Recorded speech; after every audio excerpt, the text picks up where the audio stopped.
All right, good morning. Thanks for joining us at the Finance and Fiscal Resources Committee. It's Tuesday, January 23, and it's a little after 8:30 a.m. Thanks for braving those roads out there today. So our first item on the agenda is public comment. Is there anyone from the public who'd like to speak this morning? You have 3 minutes. Please state your name and your address. Good morning. My name is Tina Feemeyer. I live at 1352 Park.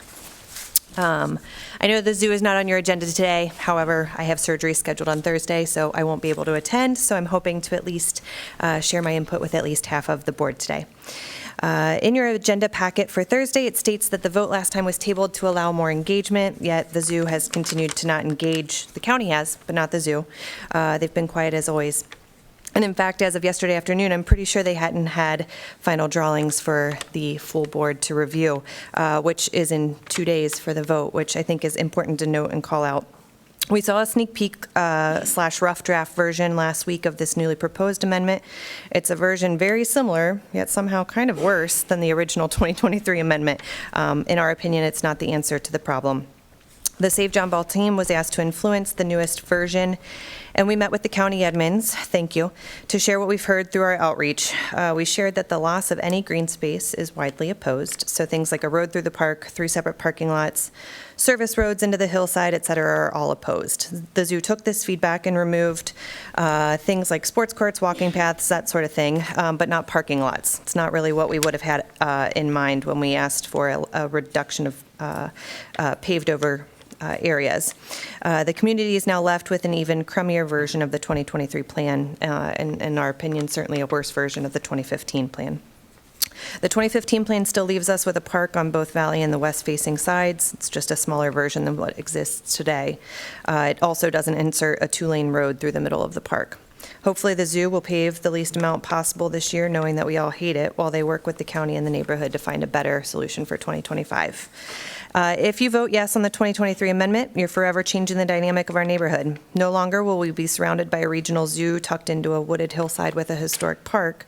Nope. You'll be guaranteeing that John Ball Park neighborhood no longer can use the word park in any way to describe the area that we have decided to put roots down in and start our families.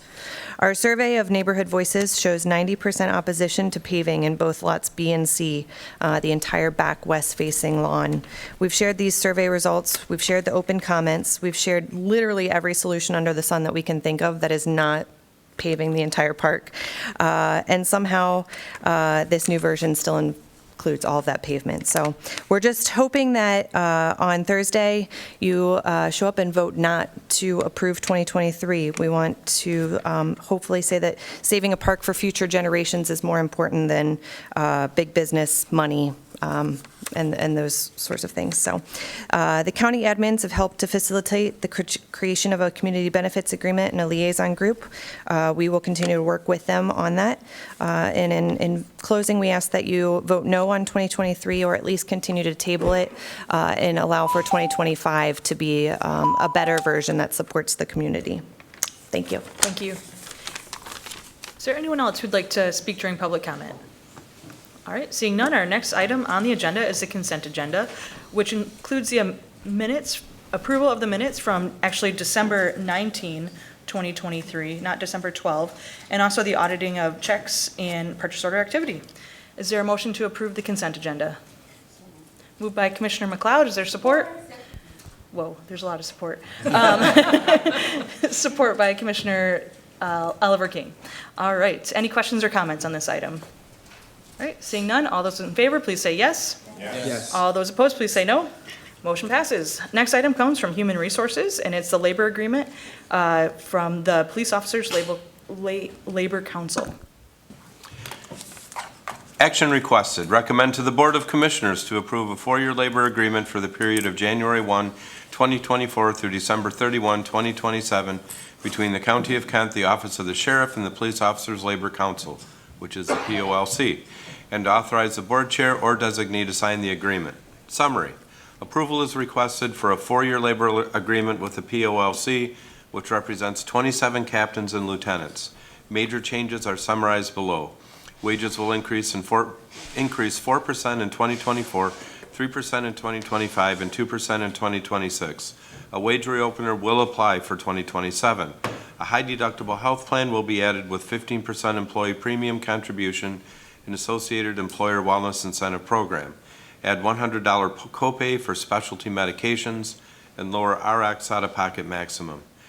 The maximum retiree healthcare stipend will increase by $50 to $450 per month for employees who retire on or after January 1, 2024.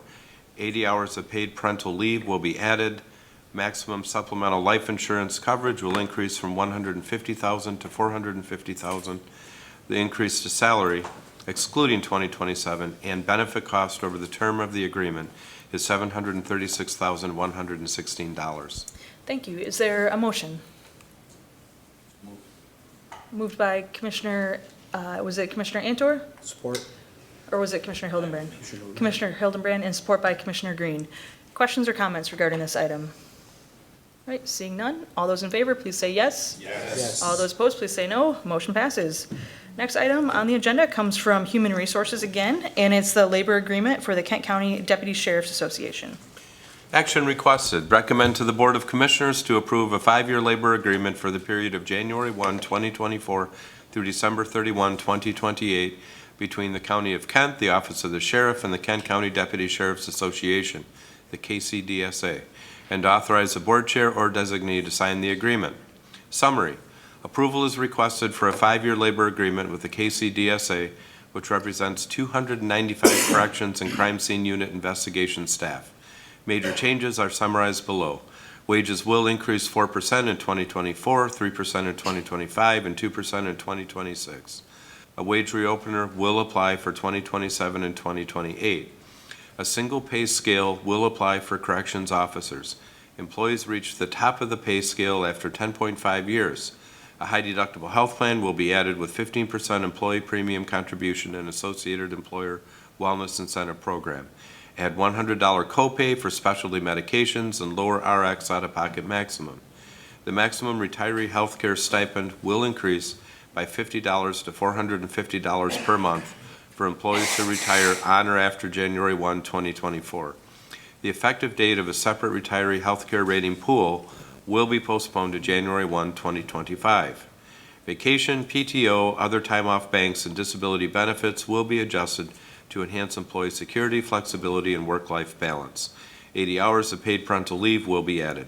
Maximum supplemental life insurance coverage will increase from $150,000 to $450,000. The increase to salaries during the first 3 years of the agreement is $5,022,860. All right, thank you. Is there a motion to approve? Moved by Commissioner McLeod. Is there support? Support. Support by Commissioner Wooden. Questions or comments on this item? Yes, Commissioner McLeod. Thank you, Chair. Quick question. So it says in here, and I believe bullet number 3, that there'll be a single pay scale for the correction officers. I just wondered, is there going to be, just realizing that there have been issues with recruiting and retention in these specific positions, is there an upfront sort of adjustment in pay for this specific group as part of this agreement or outside of it? When you speak of an upfront adjustment to pay, we have done a couple of things already. One thing that we implemented over the past year is a lateral incentive where more experienced corrections officers can come in higher in the pay scale. And we also, with this move, are reducing the amount of time that it takes to get to the top of the pay scale. We also looked at how we compare to other organizations that employ corrections officers as well, and we're pretty high. So we feel like we're competitively positioned to be able to recruit and retain talent in terms of our pay scale. Okay, and just a follow-up to that, so was there any sort of compensation study related to the corrections officers to Yes. ensure that they're all being currently compensated correctly? Yes. Yeah, okay, all right. And I'm also happy to see that there's parental paid leave, and I believe all of these agreements, so that's pretty awesome, so thank you. Thanks. Thank you. Commissioner Antor. Thank you, Chair. I think I had a question for the sheriff on this, if I could. Good morning, Sheriff. Morning. I was just curious how we're doing as far as overall staffing right now with our road patrol. I know most departments in the area seem like they're really scrambling, looking for people. And I'm wondering where we're at overall as far as, are we 100% at capacity, or are we still looking? We're actually doing pretty well in terms of filling the positions that we're authorized to fill.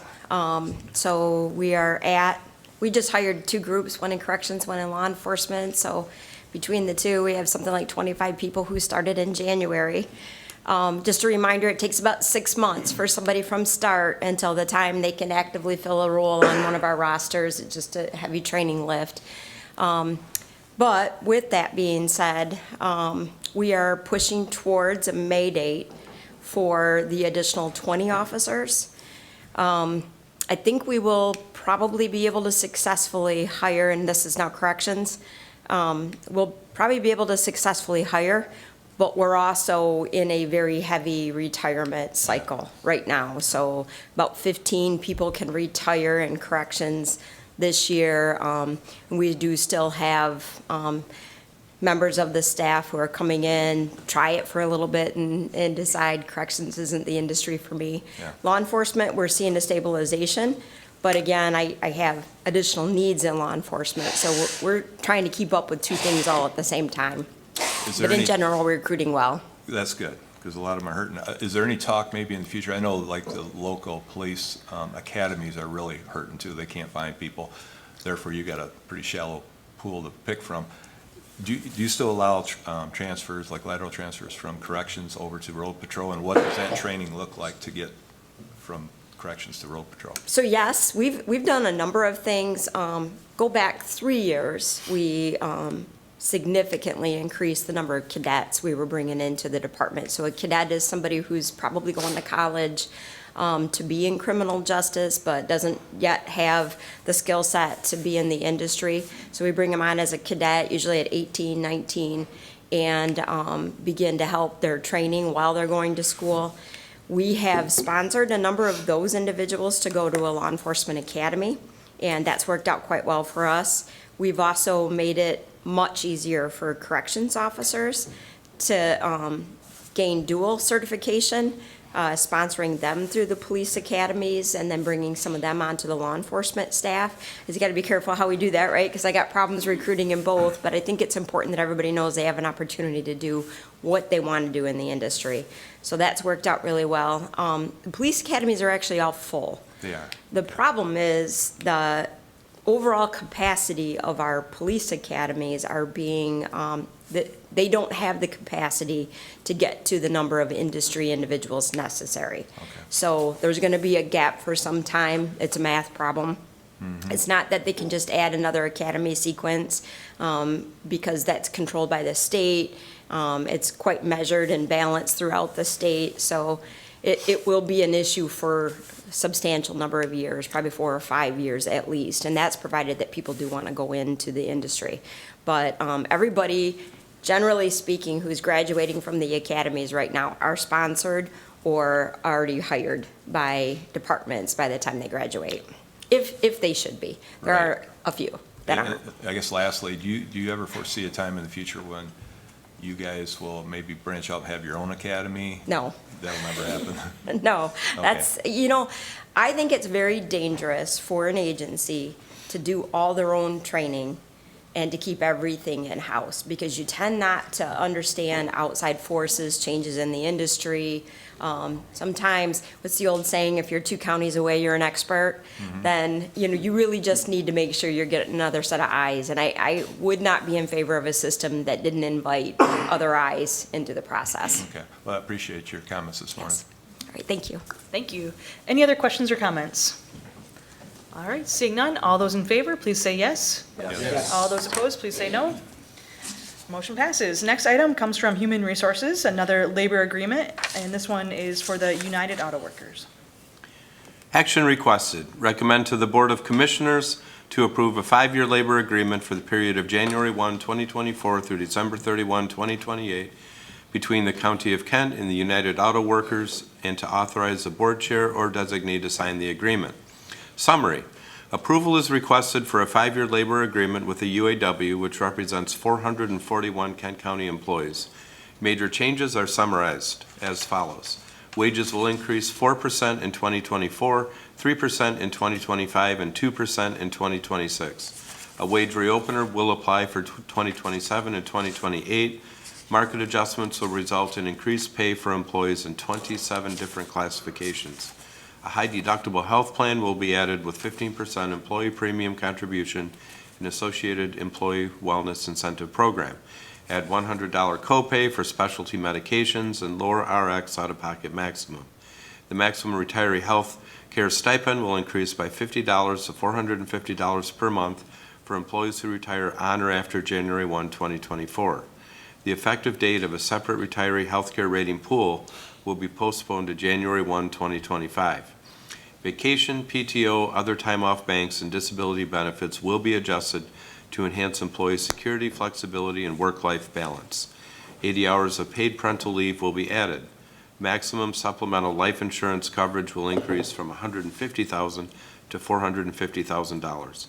The cost of the across-the-board increase to salaries during the first 3 years of the agreement is $5,801,773.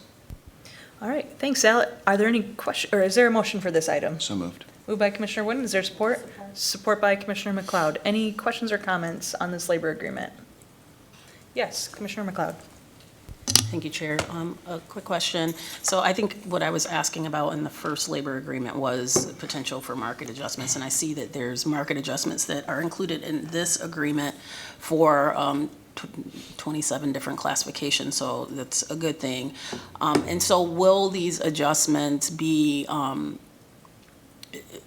bring these people in these different classifications up to a point where they are, like everybody is at market? Or will there still be additional adjustments that need to be made after this initial round? Because I know that typically the UAW workers are historically not at market, and so will this kind of level the playing field for all of those that are in this agreement? Yes, I believe it will. Okay. Thank you. All right, Commissioner Antor. Thank you, Chair. Which employees here are covered under the UAW? Could you give us an example of those groups? Sure. The way that representation in the UAW works is, I informally would refer to them as like a catch-all union. So if you are in a category of employment where you are not a supervisor or otherwise exempt from being represented by a union, and if you're not specifically represented by some other union, then you're de facto represented by the UAW. So we have UAW represented employees in virtually every department in the county with very few exceptions. So a lot of our clerical staff, professional staff, technical staff, maintenance folks. So there's a really wide variety of job classifications that are UAW represented. Well, I know it's just the terms, the increases every year mirror what the police officers got. Yeah. And I was just curious, because I think with the police, it's a little bit different because they, by law, they can't go on strike. Yeah. So to make up for that, they generally get pretty consistent pay increases. Maybe above and beyond what you'd get in the regular market, just because they can't go on strike. They don't have a lot of leverage, which is good. But I see this is the same, so I'm just wondering, What's that? the bar is set for the police to be relatively high because of that strike factor, and this is the same, and they can go on strike. So I was just wondering. There are a couple of differences, you're right, between law enforcement unions and non-law enforcement unions. Nobody in the public sector can go on strike legally. So every employee we have is prohibited from being able to strike. But the remedy, if we can't agree on a contract, is different for law enforcement unions. They have the right to take the contract to an arbitrator and engage in a process where the arbitrator's finding is binding on the county and the union. So that is a higher standard than what exists for the non-law enforcement unions, and it does give them the ability to maybe have a little more power to negotiate contracts with more favorable wage increases. That answer? Yeah, I guess I didn't know it. It's Yeah. against law for any public employee, so I didn't know that. Yep, in Michigan, yeah. Okay, thank you very much. Sure. All right, any other questions or comments regarding this agenda item? All right, seeing none, all those, Commissioner Green. Thank you, Chair. This is just really brief, generic. By my count, we're approving labor agreements for 763 employees today, and I just wanted to give kudos to both the county team and the labor representatives. It's no small task. I've been in these conversations at the local level and trying to get a deal at the bargaining table that makes everybody, well, a good deal is when nobody's happy sometimes in these situations, but that tries to get the best arrangement for the county and for our employees. I'm glad we were able to reach that. So thank you, everybody who was involved, for your work. All right. All those in favor, please say yes. Yes. All those opposed, please say no. Motion passes. Thanks again to all the staff, the union leaders, and the county leaders who worked on these agreements. It takes a lot to come together, especially this year and these times. It seems like there's a lot more discussion, but thanks for all the work that you've done. Our next item on the agenda comes from Equalization, and it is the 2024 Remonumentation Grant. Action requested. Recommend to the Board of Commissioners to accept and appropriate $140,683 from the State of Michigan Office of Land Survey and Remonumentation to the 2024 Remonumentation Program budget in the Special Project Fund, and authorize the Board Chair or his designee to execute the grant agreement, approve extensions, amendments, and increases to the grant appropriation not to exceed 15% of the original award. Summary. Pursuant to PA 345 of 1990, the state offers an annual grant to counties for providing survey, monumentation, and remonumentation of public land survey corners consistent with the county's plan. Each year, iron survey monument maintenance is performed in Kent County. In 2024, 124 corners are going to be revisited to check the witnesses, re-witness as necessary, and check the condition of the monuments. This work will be done by professional surveyors. If the monument is found to be destroyed or buried in a hard surface road, it will be passed on to the responsible entity or person according to the Corner Recordation Act 1970, PA 74, MCL 52.210D. The grant period is January 1, 2024 to December 31, 2024. Corporate Counsel will review and approve all documents as to form. All right, thanks, Al. Is there a motion for this item? Moved by Commissioner Antor. Is there support? Support. Support by Commissioner Green.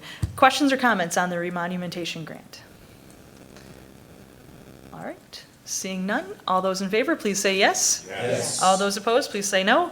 Motion passes. That brings us to our next item from the Sheriff's Department. It's to appropriate donated funds and authorize purchase of a marine vessel. Action requested. Recommend to the Board of Commissioners to accept and appropriate a donation of $170,000 to the FY 2024 Sheriff's Office Special Projects Fund budget to purchase a marine vessel and to authorize the purchase of the marine vessel in the amount of $243,000. Summary.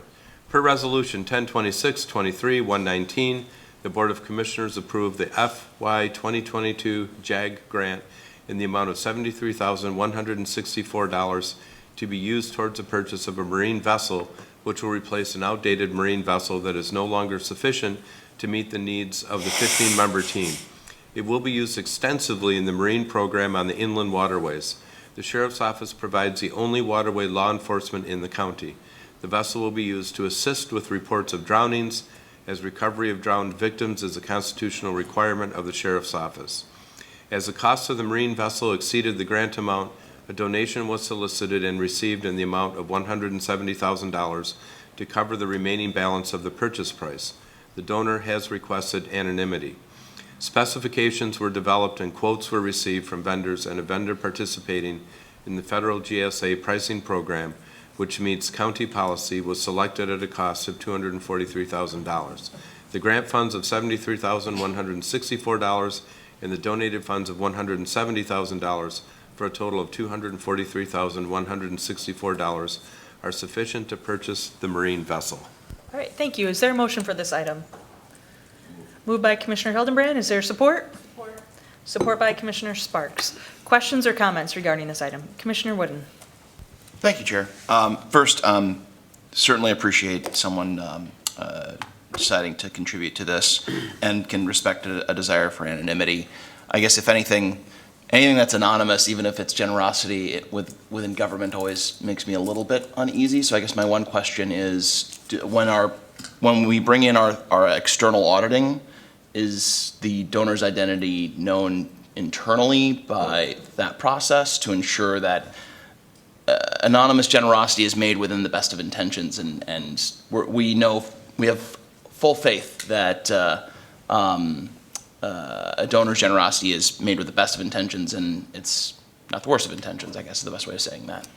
So just to add a level of specificity to this, the funds were received to a 501c3 account that we use to receive donations to support facilities such as the mounted unit. We have also received funds for the Marine unit in the past to this, and then Community Foundation, so we do Shop with the Sheriff through this fund. We do much of our outreach through this fund. So it's a 501c3. It is audited in conjunction with 501c3 rules. The donation then came to the county from that fund. Gotcha. Okay. Yeah, like I said, I appreciate anonymity with generosity, but it always gets a little uneasy when it involves government. So I'm just at least glad that there are controls in place. Yeah. So I appreciate the information. Thank you. And this financial answer extends to the next one, too. All right. Commissioner Antor. Thank you, Chair. Yeah, my problem is I have a little sticker shock looking at the prices, $250 for a boat. Having bought a few boats in my life, I know they're getting really expensive. I guess my question is, does that price include, is it fully equipped with everything that you would need to operate when it's? So, okay, there aren't too many personal use boats that support a 15-member dive team. So, and when you're bringing a lot of equipment onto the boat, it's a substantial amount of weight that we need for an extended operation. So there is some equipment. We will transition from old boat to the new boat. Much of the equipment is housed in a trailer that we bring with us to a scene, and so each of the personal gear things, but obviously some emergency equipment needs to be part of that boat to support power, for example, for an extended operation. And I get it. I mean, it's a big boat. Yeah, For it's that a many big boat. people, you can't beat that because, there's guidelines how big the boat has. I've just Yeah. never seen one that big, I guess. I didn't know we Yeah, had well, one. and I'll say, look to our west, Ottawa County's boats cost more. They have bigger lakes they have to support than we do. Okay, yeah. but most of the equipment is just going to be transferred over. We don't have to. Some of the equipment will be transferred over. Okay, very good. Thank you, Sheriff. Yeah. All right, thank you. Commissioner Green. Sheriff, don't go all the way back. Two quick questions. What very specific piece of equipment that we're going to take some over to on the new boat from the old boat? What do we do with the old boat? Are we able to, can another department buy that from us? Do we repurpose it internally? That'd be my first one. So generally speaking, we repurpose them internally until there's no useful life No life that will come left, out of yeah. it anymore, because obviously we need backup equipment as well. Yeah. And then beyond that, we follow county rules of auction, which then goes back into the general fund. Sure. The other, actually, it's not a question, it's just a comment.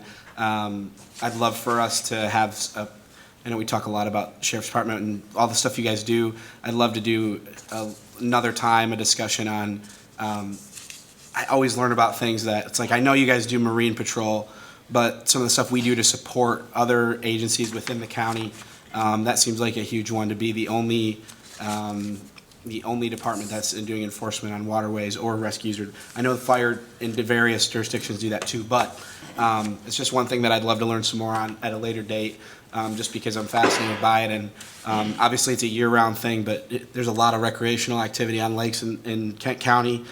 People don't necessarily think of us as that, but there's a ton. So I'd just love to learn more about that. I think the board would benefit from that, so maybe we talk about setting something up at a Yeah, later date. I'd be happy to set up a day. Great. Yeah. Thank you, Sheriff. Commissioner Oliver King. Good morning, Sheriff. This was fascinating. I never would have associated a marine boat with us, so this was really great to learn. Yeah. I'm curious, what is the lifespan of the boat? So we have an old boat coming to a new boat. You're going to be transitioning, you said equipment from the old boat to the new boat. I would think old equipment will expire at a certain amount of time. Can you share share some information about that? Sure, and so some of it is electronics, so you can imagine that the lifespan of electronics that's been exposed to the weather and everything. We do store them inside, generally speaking. So some of it would be in the 10 to 15-year lifespan, some as little as probably a 5-year lifespan, and it has to be cycled as we're using the equipment. They go through a very rigorous maintenance process every single year. At the end of the season to get it ready for the next season. But we have a whole unit that does marine patrol. We have somebody responsible for the maintenance of it. And we get a lot of support from many of the businesses in Kent County that do that type of work. They do it on contract. Some of them donate time to us, and it's good to see how many different hands will come together to support a function like that. So like a boat would last like 25 years? A or- boat could last up to 25 years. Generally speaking, I think you're probably looking more like 15 or 20 years for its full use. But again, we keep old equipment, we keep it in service because we do maintain it so well. We will often seek a trade-in if a boat really isn't useful to us, because we have some that are small enough that they're just used to get launched quickly. This one obviously isn't that. It's a larger boat used to support a longer function, but it just kind of depends on the specific. We have Sea-Doos that we'll use for most of our marine patrol. Those generally get turned in instead of traded in as we buy new ones. Does that answer your question? Yes, and then my second question is, I would imagine you have to have insurance. So this was the cost of the boat, but where does insurance fall? So that falls under the county, now insurance authority, if I'm correct, right? Starting October 1. Yes. Yes. Yes. Yes. All right, Commissioner Hildenbrand. Hi, good morning, Sheriff. A little sort of related, now that our lakes are freezing over, does the Marine Division handle ice emergencies, like We do. ice fishermen fall through the ice? So they're trained for Yeah. ice retrieval and Yep. cold water retrieval, I should say. Yeah, and it's actually some of the most dangerous stuff we do. To dive under the ice is very dangerous, but we are constitutionally mandated to recover drowned bodies. That's an odd thing that's been in the Constitution. I get a lot of questions on that from people when they hear it, but yes, so that is what we do. We obviously do it with the biggest measure of caution that we can, but it's dangerous work. Usually snowmobiles, that's my little warning for snowmobilers, the ice is not thick enough yet. Stay off the lake. Yep. All right, Commissioner Oliver King, one more question? One last question. I'm just curious, so does the marine vessel primarily function on the lakes, the Great Lakes, or? No, our inland lakes are where we're generally going to be called out. Not to say we wouldn't support a more extended operation. We often do support operations outside of the county on an assistance to another agency who needs help. So if there's something more extended, we might be there.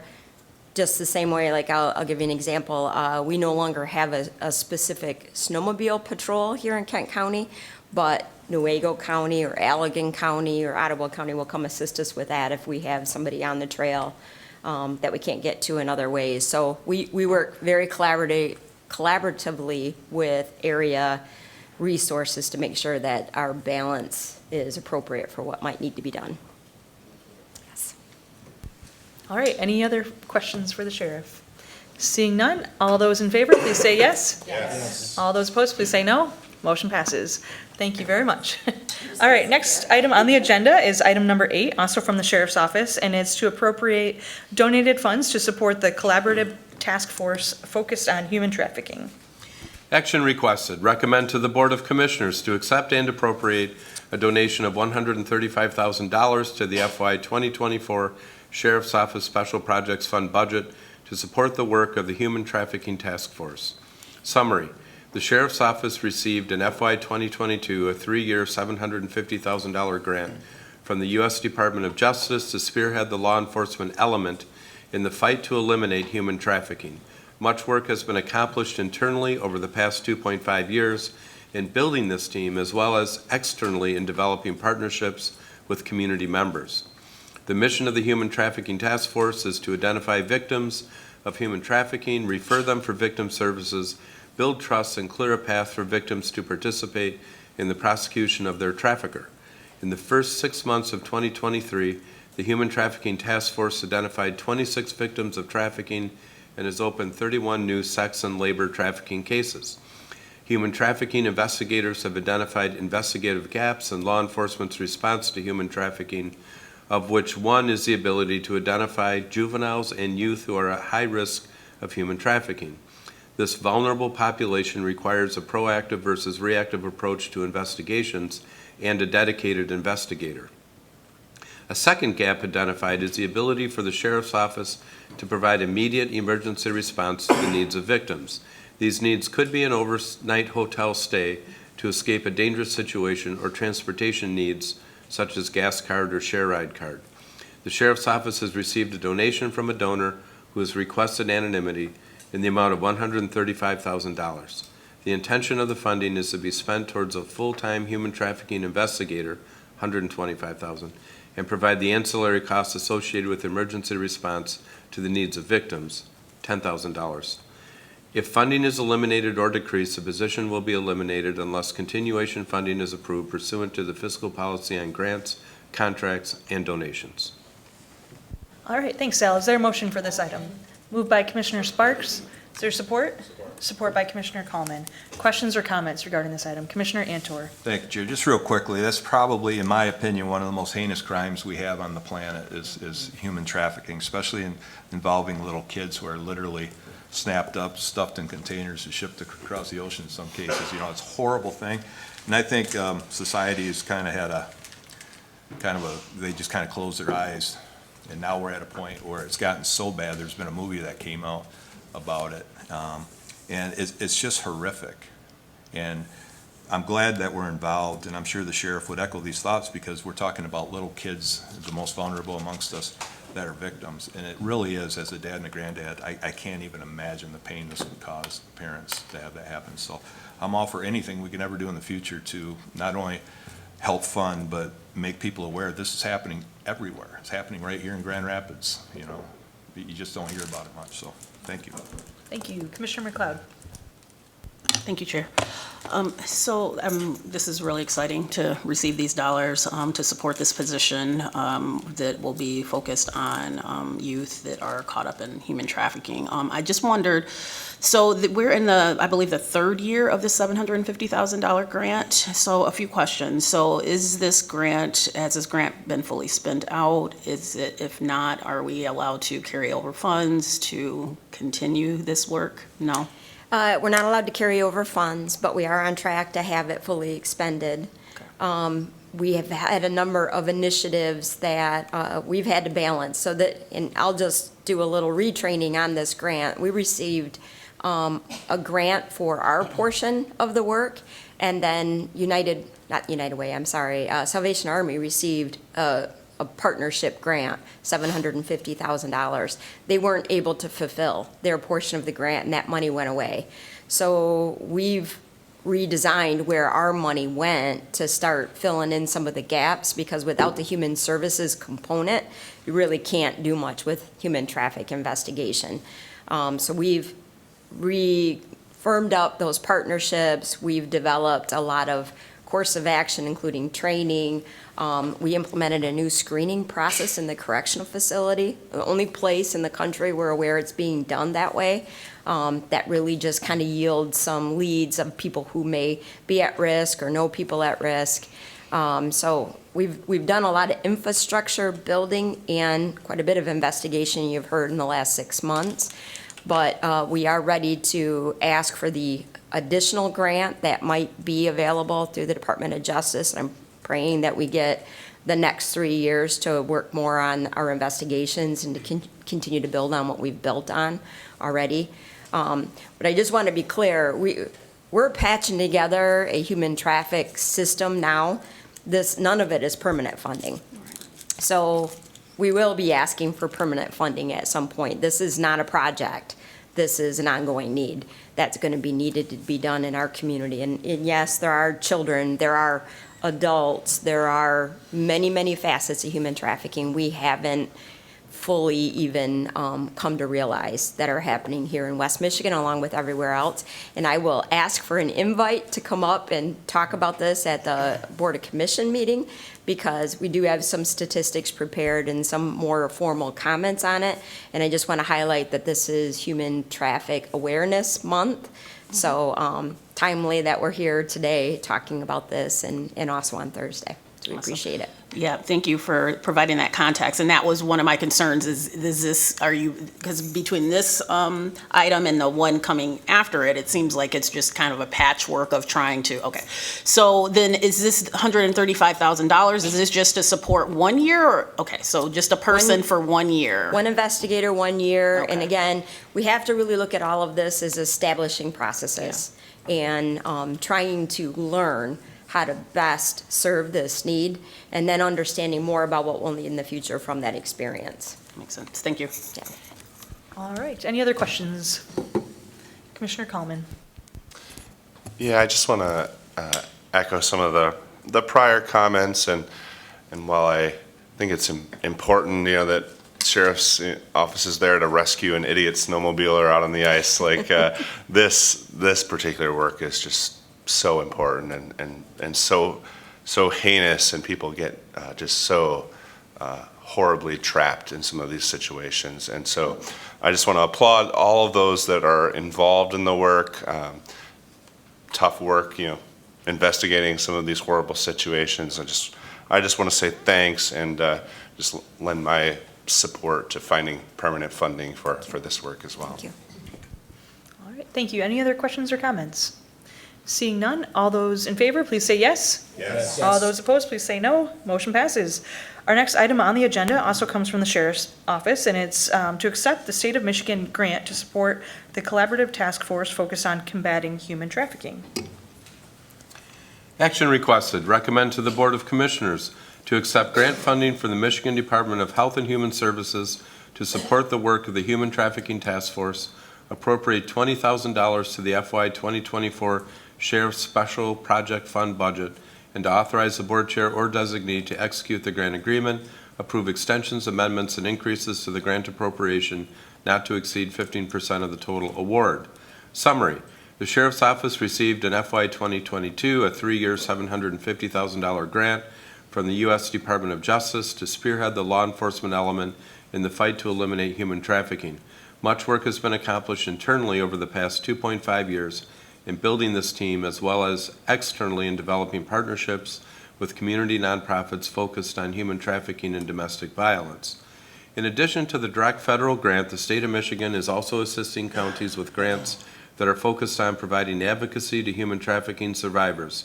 To this end, the Kent County Sheriff's Office and Safe Haven Ministries applied for and received funding in the amount of $20,000 to be used directly toward the assistance of human trafficking survivors, with the top two necessities being the provision of emergency safe shelters and transportation assistance. Safe Haven also plans to host 2 community forums to keep human trafficking awareness and conversation moving forward within the community, to highlight the work community partners are currently accomplishing in response to serving human trafficking victims and survivors, and to identify any gaps in human trafficking services. The grant period runs from 10/1/23 through 9/30/24. Corporate Counsel will review and approve all documents as to form. All right, thanks, Al. Is there a motion for this item? Moved by Commissioner McLeod. Is there support? Support by Commissioner Coleman. Questions or comments? Commissioner McLeod. It's question day, so you guys got to hang with me. Thank you, Chair. Just a quick question on this. So it says that the 2 top necessities for these funds to be used on are safe shelters and transportation assistance. I just wonder, how much does it typically, what's the average cost to support a victim that is, is there an average cost, or, I'm trying to see how far will this 20,000 go, considering there will be 2 community forums that I'm sure will have some costs associated with them as well. I'm going to have to get you a specific answer on that. I don't know what the average is, but generally speaking, somebody needs support for a substantial amount of time. Often, they are not in their home community by the time they've been discovered. They've now been exported to someplace else, which is how they create that vulnerability. So reestablishing their identity, reestablishing, a plan forward, it does take some time, but I'll get an average for you for the next meeting. Yep. Any other questions or comments? Commissioner Green? Thank you. Sheriff, you're getting your steps in today. Thanks for bearing with us. I know that you guys play a critical role in the law enforcement side of this, but we also get into some of the sort of human services pieces with victims. Who do you work with within the county when you need to, there's the law enforcement piece and then there's the life piece, hopefully after this stuff. Who's your handoff? And then I know you're probably working with that because there's information and all that kind of stuff, but who's the next one in line from the county's perspective? So Sacred Hearts would be an organization we use quite often, and they help a lot with education also, just kind of the awareness training that needs to happen for law enforcement or other human service elements. Obviously, Safe Haven has been a wonderful partner, but some of the more traditional infrastructure, United Way, Salvation Army, they've all kind of joined in and help in different ways. There's a lot of government functions that are kind of involved in different places depending on what the specific need is. But the biggest gap, and I want to say this, we are the only human trafficking unit in Kent County. So we've had an example in like Granville or Wyoming where we're called to actually do the investigation because of the expertise. But that expertise didn't exist. So that's why this has been such a heavy lift, because it isn't the same as doing it for any other investigation. You don't march onto the scene and, pick up a few clues and figure out who did it. It's layers and layers and layers of information that have to be unfolded. And during that investigation, and often before you even know for sure that they have been a victim, there's a clear and present need for these human services. Right. They have nowhere to go. They have nothing to move forward with. So creating these relationships that somebody can be a call away. So we have a lieutenant who started our program. One of the biggest gaps when they first started the program is all of the nonprofits closed at 5 o'clock on Friday. I have a news flash. This stuff doesn't generally happen before 5 o'clock on Friday. That generally these things are discovered, at after hours. So even establishing who to call at midnight has been a big gap that we've really had to get filled. And it's not fully filled. So that's why that emergency funding needs to be in place so that we can write a check or, use a debit card and get somebody a place to stay tonight. Because it is often the make or break whether or not they get out of it that night, that meal, that whatever. Right. So really, really important that as government, we know how to think around some of these problems because much of this does not fit into our normal way of doing things, often why we need a 501c3 to kind of fill in some of the gaps that we find in law enforcement that, I don't have a procurement process that can happen and the need isn't the same in every circumstance where we can put that out to bid. Obviously, we need to do that when we can, but these circumstances are human and individual. Yeah, I just follow up by saying I know on the law enforcement side, you guys work extensively with MSP and FBI and that sort of thing too, but on the human services side, that sort of thing, this is one of these issues. It's a lot like we have conversation about broadband, and totally different, right? But from a government perspective, where everybody's kind of like, we need to do something, yeah. And especially on something as serious as this, I want to make sure that we're identifying those real human gaps on the back end, and like whatever we can do as a board to help push that forward and make sure. A lot of times, government agencies talk past each other, so if we can try to avoid that here in Kent, the relationships we have between law enforcement and the county and the human social services nonprofit organizations. Just a note that I'd love for us to keep doing that. So thank you, Sheriff. Mm-hmm. All right, thanks. Any other questions or comments? Commissioner Antor. Thank you, Chair. Thanks, Sheriff. You can tell the passion about this issue. And I guess my question real quickly would be, if we had a situation where we recovered an 8-year-old girl from Seattle here that was trafficked, and is there funding available to get that girl back to Seattle, either on our dime or Seattle's dime? How does that extradition work? And I'm sure it hasn't maybe come up yet, but It hasn't. And there are children who are being trafficked. There's no question there are, but there are also, 25-year-olds and 45-year-olds Right. and 15-year-olds. That connectivity between the systems needs a lot of work. I don't know how else to say that. Yeah. That process of what happens when you come upon this issue. So having money that is fluid to respond to a need like that. There is obviously a process in place when it's a minor child. There's, custody or, somebody to take control of it. And frankly, any one of us would get on a plane and fly that child back. That's not really the gap that we necessarily see, but it's all the other things that happen along the way that government doesn't do well. Government is not flexible by design, and, that's good in a lot of regards, but those partnerships, that connection between entities that are designed for flexibility and entities that are designed for process, that really is where those gaps come together. Yeah, I agree. To a parent, that'd be like a death. And to recover and then have to worry about how am I going to get the grant. They would not be worrying about how they were getting it back. Okay, that's all I Yes. wanted to hear. Thank you. Yes. Commissioner Oliver King. To follow up behind Commissioner Antor's comment, I would imagine that the process also includes when you have cultural differences and language as a challenge. How does that factor into this? Those are all challenges. Anytime we're dealing with human beings, which that's what we do for a living, we deal with human beings. Those are all things we really have to factor in. We do have a number of resources in the community that volunteer to come help in those contexts. Typically, the emergency, that initial process has to do with the language line, because we tend to think of language gaps in like 2 or 3 languages, but it's literally hundreds of languages. And finding trusted community partners to assist is generally that next phase, where we have the initial emergency response that we're dealing with, and then now we need to get somebody in person that can help us make that human being feel more comforted, more understood, more addressed. And so that we've really worked hard to establish community partners to help us do that. Yep. All right, thank you. Any other questions or comments? All right, seeing none, all those in favor, please say yes. Yes. All those opposed, please say no. Motion passes.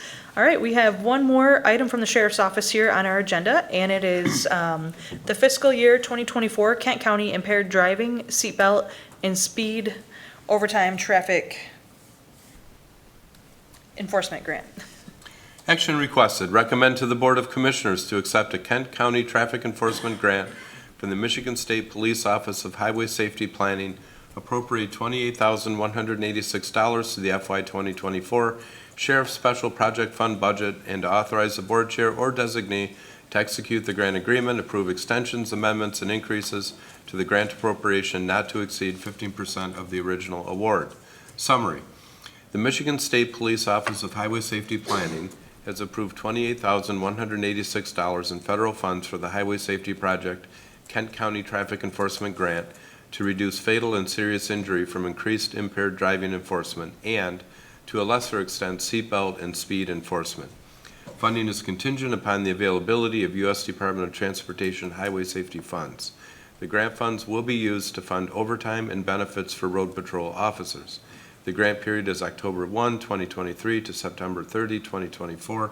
Corporate Counsel will review and approve all documents as to form. All right, is there a motion for this item? Moved by Commissioner Antor, is there support? Support. Support by Commissioner Sparks. Questions or comments? All right, seeing none, all those in favor, please say yes. Yes. All those opposed, please say no. Motion passes. That brings us to our next item on the agenda, and it's from the Administrator's Office. It's a quit claim deed for the Drain Commission. Action requested, recommend to the Board of Commissioners to approve the execution of a quitclaim deed from the county to the Road Commission. Summary, the Drain Commissioner is proposing that a property located at 6975 Rick Street Southeast, Ada, be conveyed to the Road Commission by a quitclaim deed. Kent County has owned this property since 1972. The size of the property is approximately 1.2 acres, and the current value is estimated at $900. The Drain Commissioner has historically handled the maintenance of this property. The land has been used for drainage of nearby roads. This property is not in a drainage district, and the Drain Commissioner has no funds to continue the maintenance of the property. The county has no current or foreseeable use for the property. The Road Commission has agreed to accept the conveyance of the property and be responsible for future maintenance. It is in the best interest of the county that the property be under the control of the Road Commission. The quitclaim deed has been reviewed and approved as to form by Corporate Counsel. All right, thanks, Al. Is there a motion for this item? Moved by Commissioner McLeod, support by Commissioner Antor. Questions or comments? Pretty straightforward. All right, all those in favor, please say yes. Yes. All those opposed, please say no. Motion passes. That brings us to our last action request here, and that is item number 12 from the Administrator's Office. It's to transfer Fifth Third Foundation funds held in trust by Samaritas to support the West Michigan Welcome Plan.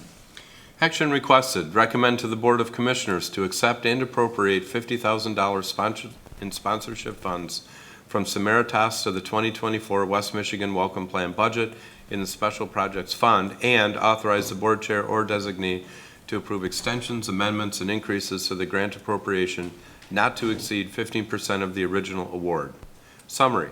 The West Michigan Welcome Plan Steering Committee is comprised of representatives from the City of Grand Rapids, Kent County, West Michigan Hispanic Chamber of Commerce, Grand Rapids Area Chamber of Commerce, Samaritas, and at-large members from Bethany Christian Services and African Collaborative Network.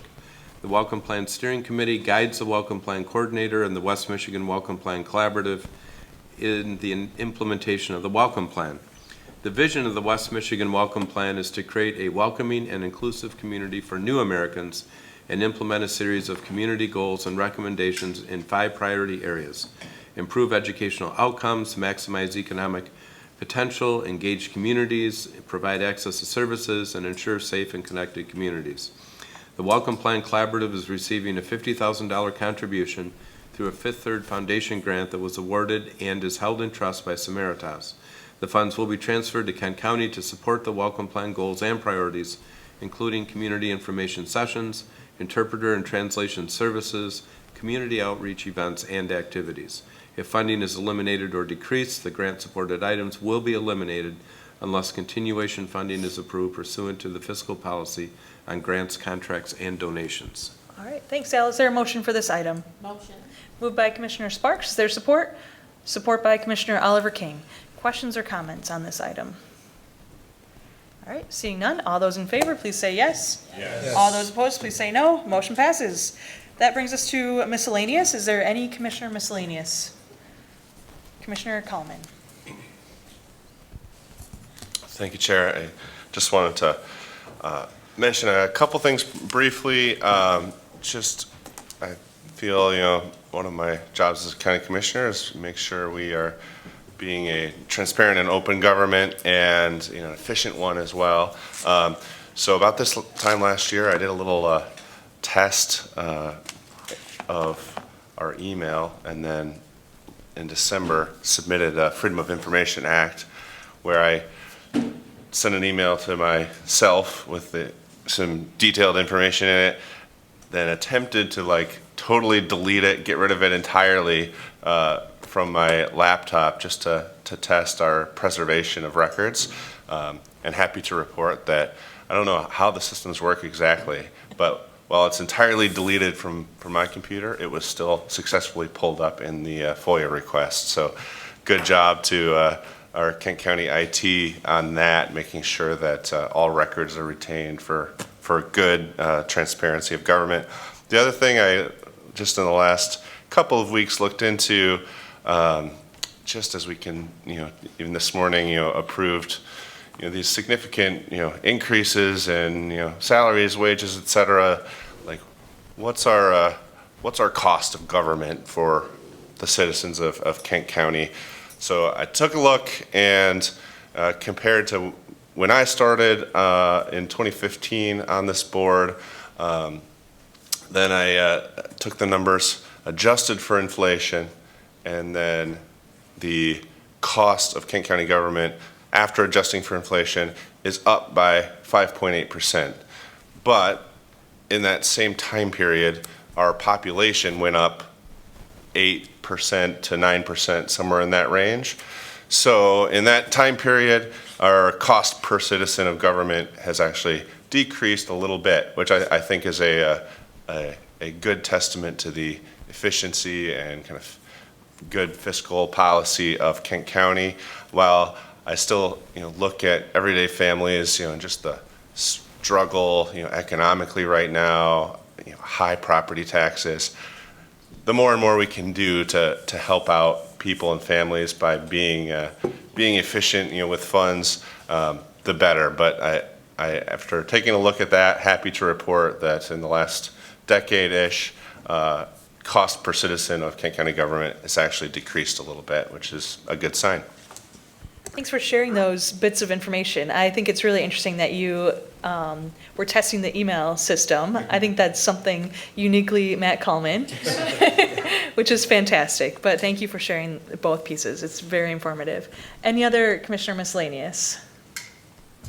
All right, thank you so much for joining us today. Our next meeting will be on February 6th at 8:30 a.m. We have a Zoom informational session at 10. And we have a zoo informational session at 10 o'clock.